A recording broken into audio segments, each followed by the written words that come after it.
My dear students, अब हम करते हैं जी क्लास 11th अकाउंट्स का DK Goyal book +1 commerce bills of exchange chapter. हमने लास्ट लेक्चर्स में टोटल 7 क्वेश्चंस कंप्लीट कर लिए थे, 7 क्वेश्चंस और केसेस नंबर 3 तक।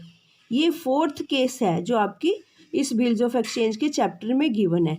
कौन से केसेस हमने कंप्लीट कर लिए थे जी? फर्स्ट केस किया था हमने retaining the bill till due date. ठीक है जी, फर्स्ट केस था। एक्चुअली जो फर्स्ट 2 क्वेश्चन थे ये डेट से रिलेटेड थे, एमरजेंसी हॉलीडेज, नेशनल हॉलीडेज। ठीक है। थर्ड हमने करा था जी केस नंबर 1, जब retaining the bill till due date, अपने पास ही जो ओनर है अपने पास ही रखता है। ये केस नंबर बिल मतलब ओनर है जो बिल को अपने पास ही रखता है। सेकंड केस हमने किया था जी discounting of bill from the bank, bank से। देखिए बैंक को क्यों इंक्लूड किया गया, क्योंकि जो क्रेडिटर होगा वो तो ड्यू डेट पे ही बिल की पेमेंट करेगा, पर बाय चांस अगर जो डेटर है, ठीक है, पैसे लेने वाला है, जो एक्स पार्टी है, अगर उसको एमरजेंसी पड़ गई, एकदम जल्दी चाहिए पैसे, तो वो बैंक से डिस्काउंट करवा सकता है बिल, इसलिए सेकंड नंबर केस है। थर्ड था जी endorsement of a bill, third case क्या है? हम ए और बी, सपोज ऑफ दैट दो पार्टीज है ए और बी, ए ड्रॉयरर है, बी ड्रॉई है, यानी कि ए ने पैसा लेना है, बी ने पैसा देना है, पर बी ने कोई सी पर्सन है, सी, ठीक है, सी, उससे कोई सी डेटर है, उससे पैसा लेना था सी ने, तो बी सी को बोलेगा कि सी आप डायरेक्टली बी को पैसा दे देना। ठीक है जी, वो होता है इंडोर्समेंट ऑफ अ बिल। ये इंडोर्समेंट आप इनफाइनाइट टाइम तक चला सकते हो। ठीक है, मान लो सी ने डी से लेना हो, सी डी को बोल सकता है, डी ने ई से लेना हो, डी ई को बोल सकता है, ई तो डायरेक्टली ए को पैसा दे देना। इंडोर्समेंट होता है बेचान करना बिल को। अब हम कर रहे हैं जी case number 4, very interesting chapter and very interesting and lively भी है। बेसिकली हम रियल लाइफ में ऐसी सी बात देखते भी हैं। ठीक है, क्योंकि जो पैसा है, फाइनेंस है, is the blood of the business. ठीक है जी, तो यहाँ पर भी जितनी भी ट्रांजैक्शंस करते हैं हम अपनी डेली लाइफ में, देखिए ट्रांजैक्शंस क्या होते हैं, या तो हम कोई भी गुड्स कैश परचेज करते हैं या क्रेडिट, बस 2 ही बेसिस होते हैं, एक्रूअल बेसिस या फिर कैश बेसिस। देखिए कैश बेसिस क्या होता है? ऑन द स्पॉट गए, कुछ भी गुड्स, मान लो हमने एलईडी परचेज करनी है, ठीक है, हम गए, हमारी पॉकेट में इतने पैसे थे या फिर हम अरेंजमेंट करके गए थे, ऑन द स्पॉट उतनी पेमेंट करी और एलईडी लेकर घर आ गए अपने। बिल्स ऑफ एक्सचेंज कब क्रिएशन होती है इसकी? जब हमारे पास पैसे नहीं होते, हम उधार माल खरीदते हैं, ठीक है, क्रेडिट ट्रांजैक्शंस करते हैं, तब बिल्स ऑफ एक्सचेंज की क्रिएशन होती है। तो इसी कारण बिल्स ऑफ एक्सचेंज लिखा जाता है। 2 टाइप्स के नेगोशिएशन इंस्ट्रूमेंट्स होते हैं, एक प्रोमिसरी नोट होता है जी, ठीक है, एक बिल्स ऑफ एक्सचेंज होता है। देखिए जो बिल्स ऑफ एक्सचेंज है वो ज़्यादा फेमस है, प्रोमिसरी नोट इतना फेमस नहीं है। हम आपको बिल्स ऑफ एक्सचेंज का स्पेसिमन दिखाते हैं, परफॉर्मा दिखाते हैं, जब रियल में 2 पार्टीज़ के इन बिटवीन बातचीत होती है, जब उधार माल लेकर जाती है बी पार्टी, तो ये वाला परफॉर्मा होता है जी specimen of a bill of exchange. ठीक है जी, इनको बोला जाता है नेगोशिएशन इंस्ट्रूमेंट्स, नेगोशिएबल इंस्ट्रूमेंट्स। देखिए करुणा सागर है, एक्सेप्टर है, ठीक है जी, ये एक्सेप्टेंस देने वाला है, ठीक है, जिसने दी, ये बिल देने वाला है, इसने एक्सेप्टेंस देकर वापस किया करुणा सागर को। 5 लाख की, ठीक है, ट्रांजैक्शन हुई है, उधार हुई किस दिन है जी ट्रांजैक्शन? डेट ऑफ ट्रांजैक्शन क्या है? 1 जुलाई 2019। इट मीन्स जब ये बिल लिखा जाता है रियल में, पहले तो वो दोस्त मित्र के कारण अपना बातचीत करेगा, करुणा सागर प्रेम किशोर से बातचीत करेगा कि यार अच्छा तू पैसे नहीं दे सकता मेरे, अच्छा चलो ये बताइए कि आप कंफर्टेबली कब मेरी पेमेंट कर सकते हो। फिर प्रेम किशोर करुणा सागर को कहेगा जी मेरे को आप ऐसा कीजिए, मेरे कहीं से पैसे आने हैं, पेमेंट आनी है, पर वो आनी है जी 2 मंथ तक आएगी। ठीक है जी, आप ऐसा करिए 2 मंथ का बिल लिख दीजिए बिल्स ऑफ एक्सचेंज का, तो फिर उसके अकॉर्डिंग बातचीत करके कन्वर्सेशन करके वो बिल लिख देता है जी 2 महीने का। 1 जुलाई को लिखा गया बिल, 2 महीने के बाद पेमेंट होएगी plus 3 days of grace period add कर लेने हैं हमने। ठीक है जी, देखिए 1 जुलाई, जून, जुलाई, अगस्त, सितंबर 3, 4 सितंबर, जुलाई, अगस्त, सितंबर, 4 सितंबर को इस बिल की पेमेंट होएगी। ठीक है, जब भी मंथ आते हैं ना डायरेक्टली आपने मंथ ऐड कर देने हैं बस। 1 जुलाई, 1 अगस्त, 1 सितंबर प्लस 3 डेज ग्रेस के। ठीक है जी, तो ये रेवेन्यू स्टैम्प्स होती है इतनी की ट्रांजेक्शन। ये तो है जी बिल्स ऑफ एक्सचेंज का परफॉर्मा। एक होता है जी प्रोमिसरी नोट, ये प्रोमिसरी नोट का परफॉर्म है। जस्ट और इस परफॉर्मे में इनको नेगोशिएबल इंस्ट्रूमेंट्स बोला जाता है।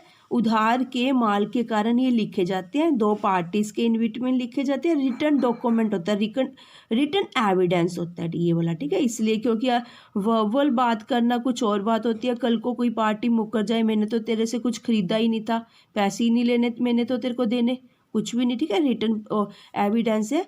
अगर पेमेंट करने वाली पार्टी मुकर जाते कि मैंने तेरे पैसे नहीं देने, तो रिटर्न डॉक्यूमेंट है, स्यू कर सकते हैं हम, कोर्ट में मुकदमा दायर कर सकते हैं।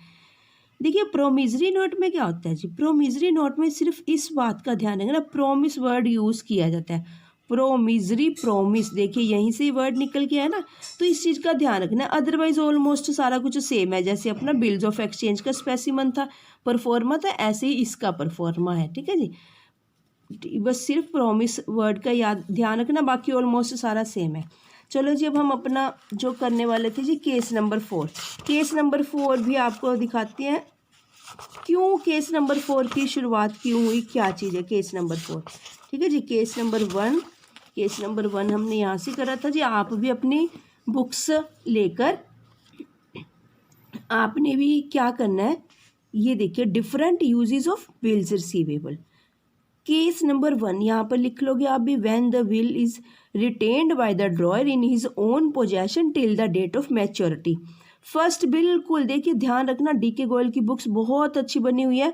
पहले वो बिल्कुल हल्का सा इनिशियल स्टेज की तरफ लेके जाता है, धीरे धीरे धीरे क्वेश्चंस में ट्विस्ट आता जाता है और थोड़ा सा कॉम्प्लिकेटेड कर देता है। ठीक है जी, पहले सिंपल है कि जो ओनर है अपने पास ही अपने गुल्लक में, अपने ड्रॉयर में, अपनी शॉप में रखता है बिल को, जब तक कि उसकी मैच्योरिटी डेट नहीं आती। Case number 1। ठीक है जी, यहाँ पे भी देखिए 1 2 3 4 ये एक्चुअली केसेस होते हैं, 4 टाइप के केसेस हैं।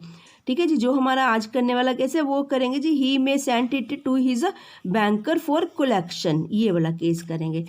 ठीक है जी, फर्स्ट केस ये हो गया अपना जी। सेकंड केस हमने किया था जी, सेकंड केस था अपना, ये इसके रिलेटेड एग्जांपल्स थी।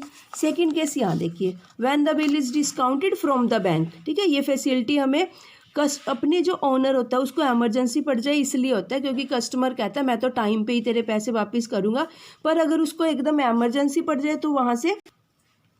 ठीक है, when the bill is discounted, ये केस नंबर 2 था जी। अब चलते हैं जी केस इसी से रिलेटेड, देखिए बहुत बहुत बढ़िया दिया हुआ है अगर आप स्टूडेंट्स अच्छे से पढ़ना चाहो। ठीक है, सेल्फ एक्सप्लेनेटरी है जो डीके गोयल की बुक्स है, आपको कहीं पे ट्यूशन्स की, कोचिंग की, किसी भी चीज़ की नहीं कोई ज़रूरत, नहीं नेसेसिटी। आप बस थोड़ा सा ध्यान से बुक्स उठाओ, पेंसिल हाथ में उठाओ और पढ़ते जाओ, बहुत ही सिस्टमेटिक वे से सब कुछ दिया हुआ है। ये देखिए पहले थ्योरी दे दी थोड़ी सी, उसी से related only when the bill is discounted from the bank, only this topic से रिलेटेड उन्होंने इतनी अच्छी एग्जांपल्स दी हुई हैं। ठीक है, बहुत अच्छी सी क्लैरिफिकेशन होती है। 6th illustration and 6th only. ठीक है जी, इससे रिलेटेड है। 7th था जी, नेगोशिएशन ऑफ अ बिल में इंडोर्समेंट है बेसिकली। ठीक है, ये तो बताया गया कि हम इंडोर्समेंट कैसे क्या करते हैं। ठीक है जी, basically endorsement of a bill. 3rd जो केस हमने किया था। ठीक है जी, किसी को नेक्स्ट इंडोर्सर होता है इसमें, इंडोर्सर और इंडोर्सी। ठीक है जी, जैसे ए पार्टी बी पार्टी, और यहाँ पर लिखा है कि टू एनी एक्सटेंट, आप आगे किसी को भी ये बिल इंडोर्स कर सकते हो। ठीक है, इन फाइन एक्सटेंट है ना, टू एनी एक्सटेंट मतलब किसी भी क्रेडिटर तक जिससे आपने पैसा लेना है या देना है, कहीं तक भी आप इसको इंडोर्स कर सकते हो बिल को। ठीक है जी, और ये देखिए इससे related illustration 7th illustration endorsement से रिलेटेड है। चलो जी, अब हम आते हैं केस नंबर 4 की तरफ। When the bill is sent to the bank for collection. देखिए यहाँ पर एक लाइन लिखी हुई है जो कि हम केस नंबर 2 में कर चुके हैं। Sometimes instead of discounting the bill, देखिए सिर्फ यही वाली लाइन देखनी है। कहते कई बारी हम ना जब इमरजेंसी पड़ती है डिस्काउंट करवा लेते हैं बिल बैंक से, उसकी कहता ज़रूरत नहीं है बस आपको। अब इस केस में तो क्या करना है आपने, it is sent to the bank with the instructions to keep the bill till maturity. कहते ऐसा कीजिए, बैंक को बिल भेज देना है आपने, ठीक है। बैंक को बोलना है, अपनी इंस्ट्रक्शंस देनी है। देखिए बैंक क्या है, बैंक भी हमारे अकॉर्डिंग जो हम इंस्ट्रक्शंस देंगे उसकी हमारा, ठीक है, हमारी वो बेसिकली सेवाएं प्रदान करते हैं, जो बैंक से सर्विसेज प्रदान करते हैं हमें।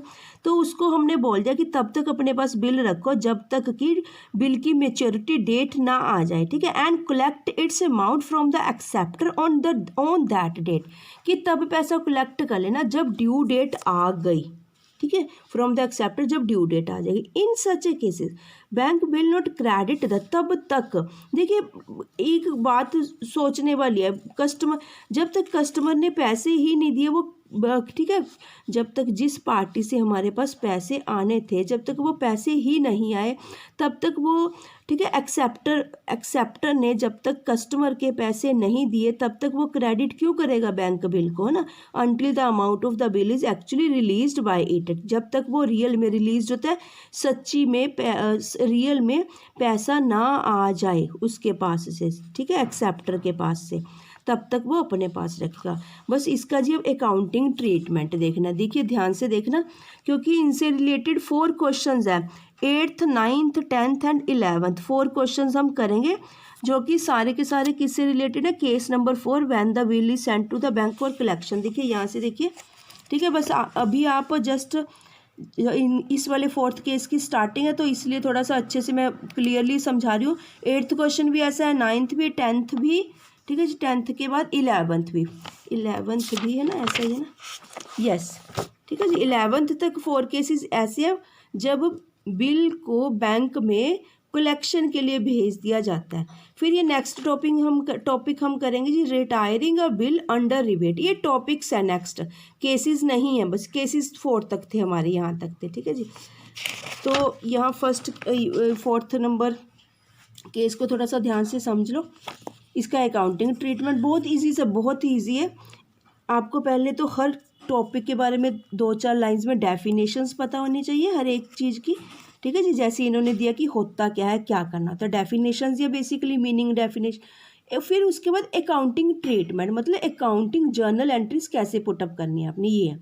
देखिए when the bill are sent for collection the sender of the bills opens a new account. ध्यान देना यहाँ पर वो सेंडर कौन है, ए पार्टी, उसी टाइम वो क्या करेगा, क्योंकि ये देखिए नई ट्रांजैक्शन आई है, नई अकाउंटिंग टर्म आई है। आपने अभी तक capital account, drawing account, discount allowed, discount received, ऐसे अकाउंटिंग टर्म्स सुनी है, ठीक है, लास्ट चैप्टर में। प्रीवियस कितने चैप्टर्स कर चुके हैं, पर ये फर्स्ट टाइम सुनी आपने, इसलिए वो क्या करेगा, इस नाम से बुक ओपन कर लेगा, अकाउंट ओपन करेगा। किस नेम, जिस नेम से, देखिए क्योंकि बिल एक नहीं होगा, पता नहीं कितने सारी ट्रांजैक्शंस करते हैं ना जो शॉपकीपर्स होते हैं, बिजनेसमैन होते हैं, तो इसलिए वो एक अलग से लेजर को ओपन कर लेगा, बुक ओपन कर लेगा, bills sent for collection account के नेम से।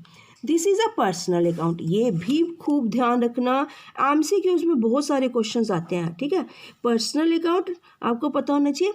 पर्सनल अकाउंट, रियल, हम पर्सनल के बाद नॉमिनल, रियल ही लेते हैं, चलो नॉमिनल, जो आपकी बुक्स में सीक्वेंस है वही सीक्वेंस ही फॉलो करते हैं, ठीक है, वो उससे फिर बढ़िया रहता है, लर्न करने में ईजी रहता है। All these are also known as golden rules of accounting, golden rules of double entry system. Lucas Pacioli ने इसकी इन्वेंशन करी थी, ठीक है जी। देखिए पर्सनल, रियल, नॉमिनल। पर्सनल तो क्या कहते हैं, all the debtors are debit, all the creditors are credit. Real क्या कहते हैं, व्हाट कम्स इन डेबिट, जो कुछ आया डेबिट, जो कुछ गया क्रेडिट। आया क्या, फर्नीचर आया, ठीक है, ऑलमोस्ट ऐसे इस टाइप का सामान आता है रियल अकाउंट में। फर्नीचर आया डेबिट, गया क्या उसके बदले, पैसा गया, टू कैश क्रेडिट। नॉमिनल क्या कहता है, इसको इसको बहुत ध्यान से करना होता है। नॉमिनल में सारे खर्चे आते हैं हमारे, losses and expenses, all the expenses and losses are debit. ठीक है, इसका ऑपोजिट साइड क्या होती है, all the profits and profits के साथ गेन्स। ठीक है, profits and gains are credit. अब देखिए पर्सनल अकाउंट है, इससे रिलेटेड है। ठीक है, बिल्स सेंट फॉर, देखिए पर्सनल अकाउंट जब कोई पर्सन इंक्लूड हो जाता है उसमें, देखिए पर्सन की हेल्प से ही, ठीक है, कोई ऑटोमेटिकली तो बैंक में नहीं गया बिल, उसने अपना कोई सर्वेंट, नौकर, कोई वर्कर, ठीक है, कोई हेल्पर भेजा होगा, बिल को बैंक में भेज दिया। ठीक है, तो पर्सनल अकाउंट की क्रिएशन हो गई। पर्सनल अकाउंट है, बस आप ये अभी मेनली ध्यान रखना, bills sent for collection account is a personal account and is debited when the bills are sent. ठीक है, जैसे ही वो भेज दिया, देखिए आप खुद देखिए कुछ ना कुछ हुआ है ना शॉप पे, दुकान पे, बिजनेसमैन के पास, तो वो ट्रांजैक्शन वैसे ही नोट करेगा ताकि उसको रिकॉर्ड रहे, ध्यान रहे कि क्या करा है मैंने, कौन सी डेट को करा है। डेट्स बहुत अच्छे से ध्यान रखनी है इस क्वेश्चन में, स्पेसिफिकली इस क्वेश्चन में नहीं, इस चैप्टर में बिल्स ऑफ एक्सचेंज में डेट्स का। ठीक है जी, देखिए B R sent to bank for collection, very easy. अब क्या करना जी, वो जब मैच्योर हो जाएगा ना, इंटीमेशन होता है सूचना देना। कौन इंटीमेशन की सूचना देगा, बैंकर। बैंकर मतलब, बैंकर का मतलब है बैंक के एम्प्लॉयज़। बैंक क्या देगा जी, हमें सूचना देगा कि हाँ भी आपका बिल रेडी हो चुका है। ठीक है, रेडी हो चुका है, रेडी हो चुका नहीं, सच में रियल में पैसा आ चुका है। देखिए बैंक बढ़ गया ना, बैंक अकाउंट डेबिट नेचर का होता है, जैसे हम डेबिट करते हैं it means bank account debit to, यही वाली एंट्री कैंसिलेशन में एक तरह से इसकी कंपाउंड एंट्री करके सोच के देखिए, उसने डेबिट करा। जब तक इस बिल्स को डेबिट को क्रेडिट नहीं करते, इट मीन्स हमारी बुक्स में ये आउट खड़े रहेंगे, मतलब एंट्री दिखती रहेगी हमें। अब ये कैंसिल होगी, देखिए कैंसिल होगी, एक तरह से क्या एंट्री बन गई हमारे पास, bank account debit to B R account. बस डायरेक्टली अगर हम सोचें कि हाँ जी बी आर के रिगार्डिंग हमारे पास पैसे आ गए। ठीक है जी, यहाँ पे क्या लिखेंगे, बिल कलेक्टेड बाय बैंक, क्योंकि सारा कुछ बैंक कर रहे हैं हम। ठीक है, अब इसके साथ की इलस्ट्रेशंस है। ठीक है, इलस्ट्रेशंस आपको समझ लग जाएंगी। मैं इससे रिलेटेड आपको क्वेश्चन समझाती हूँ जी। 8th नंबर क्वेश्चन देखिए ध्यान से, बहुत ईजी, बड़ा सिंपल क्वेश्चन है। ऑन 10th जनवरी 2017 ए, ठीक है, डेट्स का ध्यान रखते जाना, पार्टीज का ध्यान रखते जाना। 10th जनवरी अंडरलाइन कर लेना। ए और बी पार्टीज हैं, ए ने गुड्स बेची बी को 12,000 रुपये की। ऑन दैट डेट बी ने क्या किया, बी तो अपना काम कर देता है इस सारे केसेस में। ठीक है, ए करता रहे जो करना, जो ए पार्टी है। बी ने क्या करा, सारे के सारे बिल एक्सेप्टेड कर दिए नहीं। On that date B accepted a bill drawn upon him by A at 2 months। ठीक है, उसने क्या करा, बी ने 2 महीने के लिए बिल्स की एक्सेप्टेंस दे दी कि भी हाँ जो आपने मेरे ऊपर 12,000 का बिल लिखा है वो मैं within 2 month plus 3 days की ग्रेस पीरियड ऐड करके तब मैं पेमेंट करूँगा उसकी। ठीक है जी, A retains the bill till due date and A ने अपने पास रखा। देखिए इसमें ऐसा भी कर सकते हैं कि ए अपने पास रखे, या फिर ऐसा भी कर सकते हैं कि ए उसी टाइम इमीडिएटली बैंक में सेंड कर दे, बिल किसी के हाथ दे दे कि बैंक अपने पास रख जब तक कस्टमर पेमेंट नहीं देकर जाता। पर इसमें कहा है ए ने अपने पास रखा बिल, ए रिटेन्स होता है रखना, अपने पास रखा बिल कब तक, टिल ड्यू डेट, जब तक ड्यू डेट नहीं आई। ऑन ड्यू डेट, जब ड्यू डेट आ गई तो क्या किया, सेंड, ए ने बिल को बैंकर के पास भेज दिया कि भाई बैंक तो मेरे पैसे की कलेक्शन कर लेना। ठीक है जी, बैंकर फॉर कलेक्शन, क्योंकि हमारा टॉपिक भी यही है, केस नंबर भी यही है।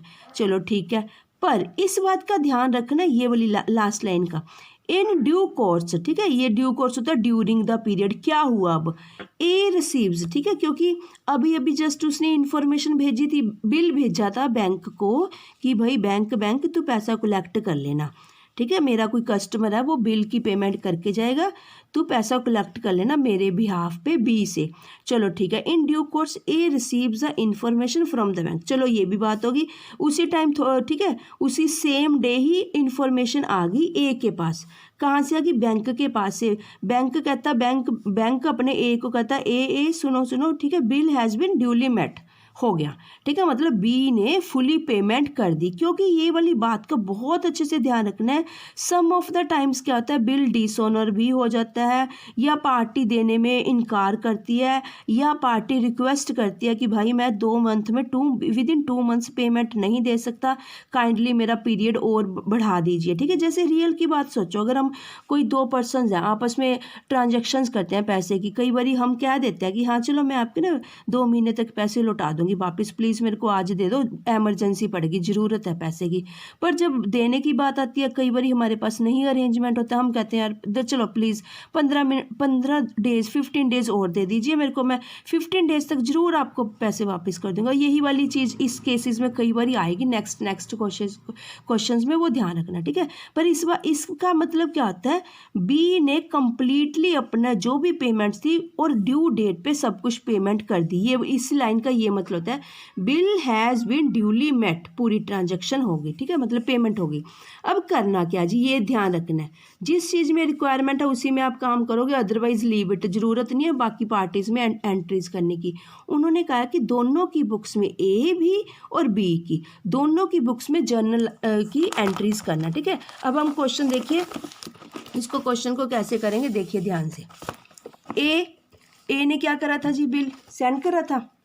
ए ने बिल लिखा था, किसके ऊपर लिखा था, बी के ऊपर, ठीक है। हमेशा एक चीज़ का याद रखना, जिसकी बुक्स होएंगी, ए की बुक्स है उसमें आपको ए कभी नहीं दिखेगा, ये बात का बस एक तुक्का लगा लेना बस, ठीक है। नहीं तो कई बार क्या होता है, हमें ध्यान ही नहीं रहता कि हम ए में ए ही लिखते जाते हैं। ए की बुक्स है यहाँ ए बिल्कुल ही नहीं दिखेगा आपको, बस अगर बी की बुक्स है ए नहीं दिखेगा। देखिए दोनों पार्टीज़ की हम ऐसे पैरेलल मेंटेन कर सकते हैं। केस नंबर डी है ये अपना, ऊपर देखिए, ठीक है। क्वेश्चन नंबर 8 है, टॉपिक है sending the bill to bank for collection in the books of A. देखिए यहाँ पर कौन सी डेट को लिखा, 10 जनवरी को, 10 जनवरी को लिखा जी उन्होंने, ठीक है। बी अकाउंट नहीं आना, ध्यान रखना, ठीक है। पर्सनल अकाउंट्स होते हैं, अकाउंट नहीं आता। बी, ठीक है, डेबिट 12,000 का टू सेल्स, उसी टाइम पैरेलल उधर आई इस साइड आना जी, बुक्स ऑफ बी में आना। In the books of B ये जरूर आप मेंशन करोगे, in the books of B, ठीक है जी। In the books, drawer, drawee, ERDRAWEE,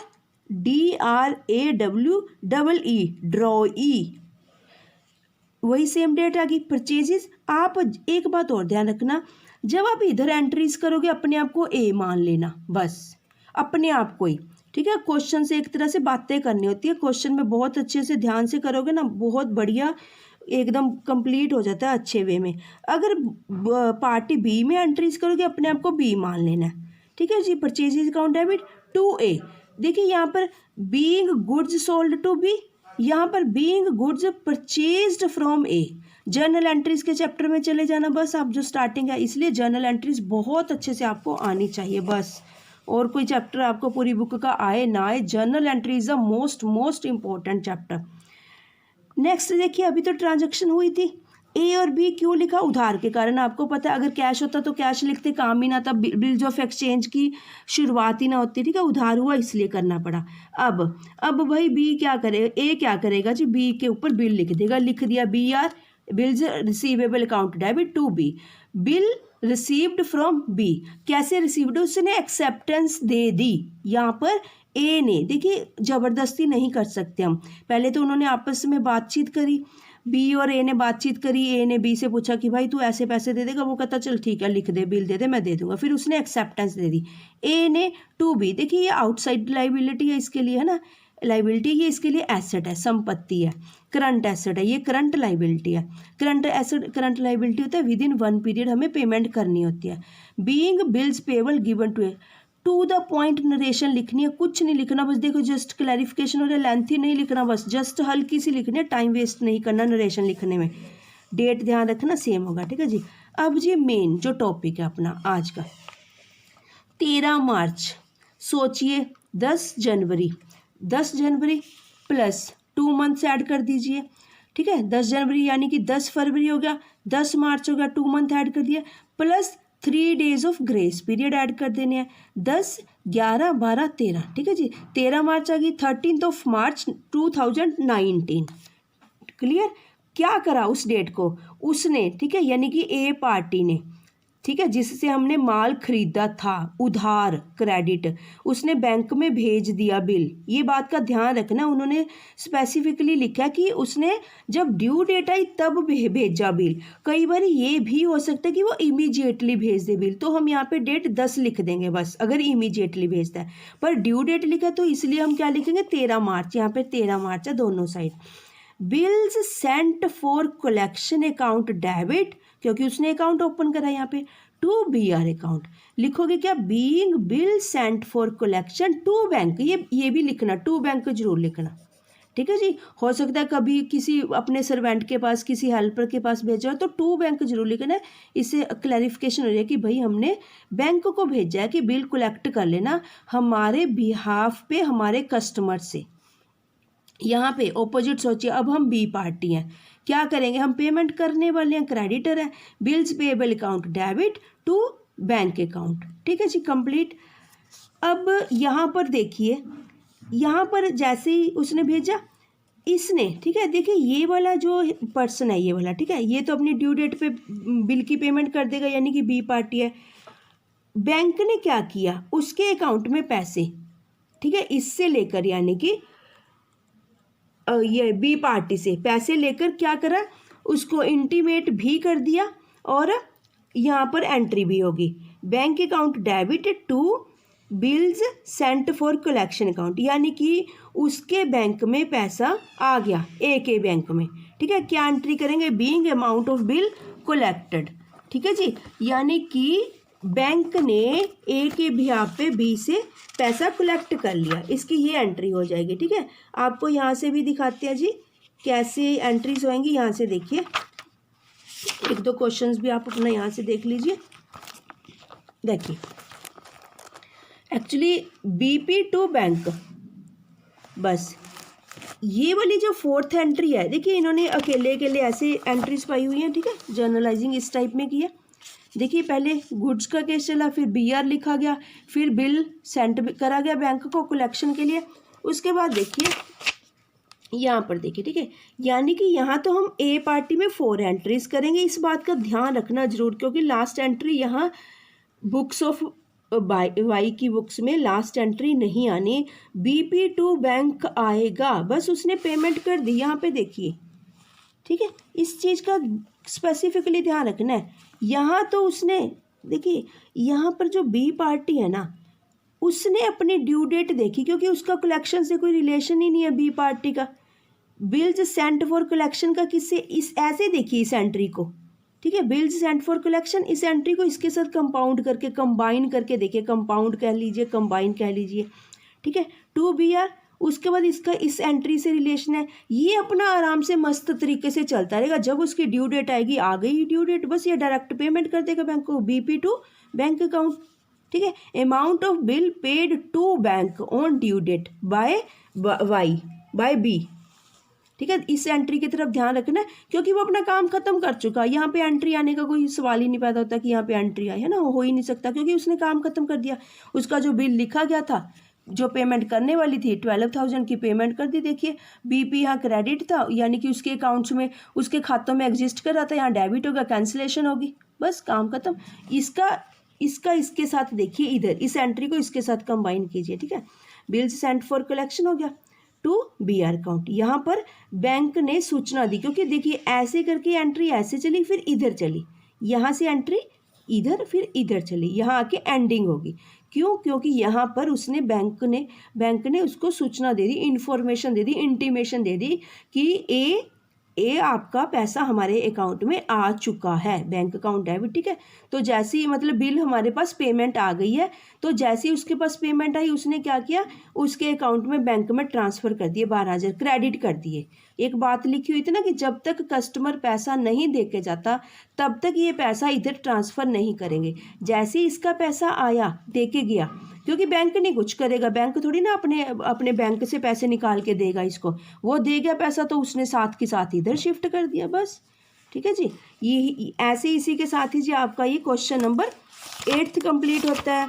अब हम लेकर आएंगे जी आपके लिए क्वेश्चन नंबर 9। ठीक है, आपने इसी वे से मेंटेन करना, फिर से देख लीजिए। प्रॉपर क्वेश्चन अपनी नोटबुक्स में, नोट्स बनाते हो, रफ वर्क में, जहाँ पे भी आप मेंटेन करना चाहो, और ये डेट्स का स्पेसिफिकली ध्यान रखना, ठीक है जी। 10th 13 मार्च, और लास्ट फर्स्ट 2 एंट्रीज में 10 जनवरी, लास्ट 2 में 13 मार्च। और ये वर्किंग नोट आपने ऐसे नहीं बनाना, नीचे बनाना, ठीक है जी। Thank you students.